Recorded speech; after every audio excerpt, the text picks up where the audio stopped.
بسم اللہ الرحمن الرحیم۔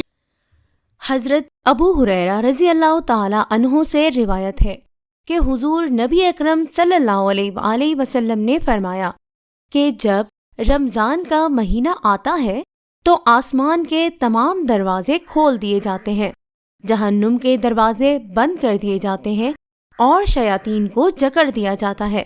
رمضان المبارک کا مہینہ وہ مقدس مہینہ جس میں رب ذوالجلال نے کسی خاص انعام کا ذکر نہیں کیا، بلکہ آسمان کے تمام دروازے کھول کر ثابت کر دیا کہ یہ مہینہ برکتیں ہی برکتیں سمیٹے ہوئے ہے۔ اب غور طلب بات یہ ہے کہ کیا محض دروازے کھل جانا ہی اس امر کی دلیل ہے کہ آپ داخل ہو گئے؟ بھلے ہی آپ حرکت نہ کریں، دروازے کی جانب نہ لپکیں، آپ سمجھیں گے کہ داخل ہو گئے۔ ایسا نہیں ہے۔ دروازے کا کھل جانا ایک موقع مل جانے کے مترادف ہے۔ اب ہم پر ہے کہ ہم اس موقع سے کس قدر فائدہ اٹھا کر اندر داخل ہو سکتے ہیں۔ تو ہمیں کیا کرنا ہے؟ اللہ کی ذات نے فرمایا کہ اے ایمان والو، روزے تم پر فرض کیے گئے جیسے تم سے پہلے لوگوں پر فرض ہوئے، تاکہ تم پرہیزگار بن جاؤ۔ وہ کیسے؟ ایسے کہ جب انسان حالت روزہ میں ہوتا ہے وہ کھانے پینے سے رک جاتا ہے۔ کیوں؟ اللہ کے حکم کی تعمیل کرتے ہوئے، اور اللہ کے حکم کی تعمیل ہی دراصل تقویٰ ہے۔ ہم نے ماہ رمضان میں قیام و سجود کو، سحر و افطار کو، صدقات و خیرات کو، حرکت کو وسیلہ بنا کر جھوٹ، غیبت، چغلی، چوری اور اس جیسی دیگر علائشوں کے کانٹوں کو اپنی راہ سے چن کر رستے کو صاف کر کے اس دروازے کی جانب بڑھنا ہے، اور پھر اللہ کے احکام بجا لاتے ہوئے اپنی منزل تک پہنچنا ہے۔ یوں ہم نے اس موقع کا فائدہ اٹھا کر خوش نصیبی کو اپنا مقدر بنانا ہے۔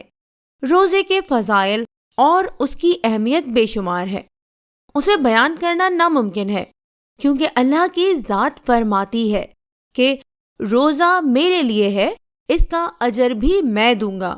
تو پھر سوچئے، جس چیز کا اجر واضح الفاظ میں اللہ نے اپنے ذمے لے لیا، اسے بیان کرنا کیسے ممکن ہو سکتا ہے؟ اس کی اہمیت و فضیلت کی ایک جھلک دیکھیں۔ موسیٰ نے اللہ تعالی سے پوچھا کہ یا اللہ، جتنا میں آپ کے قریب ہوں، آپ سے بات کر سکتا ہوں، اتنا کوئی اور قریب ہے؟ اللہ تعالی نے فرمایا، اے موسیٰ، آخری وقت میں ایک امت محمد صلی اللہ علیہ وآلہ وسلم کی ہوگی، اور اس امت کو ایک مہینہ ایسا ملے گا جس میں وہ خشک ہونٹوں، پیاسی زبان، سوکھی ہوئی آنکھیں، بھوکے پیٹ جب افطار کرنے بیٹھے گی تب میں ان کے بہت قریب ہوں گا۔ موسیٰ، تمہارے اور میرے درمیان 70 پردوں کا فاصلہ ہے، لیکن افطار کے وقت اس امت اور میرے درمیان ایک پردے کا فاصلہ بھی نہیں ہوگا، اور جو دعا وہ مانگیں گے اسے قبول کرنا میری ذمہ داری ہوگی۔ سبحان اللہ۔ روزہ رکھنے کے ساتھ ساتھ ہمیں نماز، قرآن پاک کی تلاوت، دوسروں کے ساتھ بھلائی کرنا، خود پر اور اپنی زبان پر قابو رکھنا چاہیے۔ اس بابرکت مہینے میں ہمیں زیادہ سے زیادہ نیکیاں کرنی چاہیے اور ہر قسم کی برائیوں سے دور رہنا چاہیے، پھر ہی ہم روزے کی برکت اور فضیلت کا فائدہ اٹھا سکتے ہیں۔ ہمیں اپنے ساتھ ساتھ دوسروں کا بھی خیال رکھنا چاہیے، کیونکہ جہاں روزہ رکھنا رب کریم کی خوشنودی کا باعث ہے، وہاں کسی غریب کو افطاری کروانا بھی اتنا ہی ثواب کا کام ہے۔ رب کائنات ہمیں رمضان کے روزے رکھنے کی طاقت عطا کرے اور ساتھ میں نیکی اور بھلائی کے کام کرنے کی توفیق دے۔ آمین۔